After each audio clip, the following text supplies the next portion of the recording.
আমেরিকার স্বাধীনতার পর ব্রিটিশরা দণ্ডপ্রাপ্ত অপরাধী ও ঋণ শোধে ব্যর্থ মানুষদের অস্ট্রেলিয়ায় পাঠাতে শুরু করে। প্রথমে তারা সিডনিতে বসতি স্থাপন করলেও জঘন্য অপরাধীদের জন্য বিশেষ জেলখানা গড়ে ওঠে তাসমানিয়ার পোর্ট আর্থারে। প্রায় 50 বছর ধরে এটি ছিল 30,000 বন্দীর আবাসস্থল। পালানোর পথ ছিল প্রায় অসম্ভব।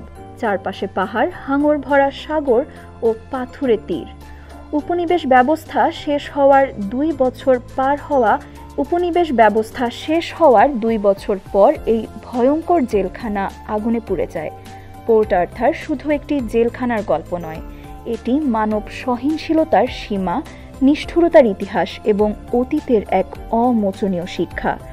আজ এটি ধ্বংসাবশেষ হলেও সেই শৃঙ্খলিত দিনের নিঃশব্দ প্রতিধ্বনি এখনও ভেসে আসে তাসমানিয়ার বাতাসে।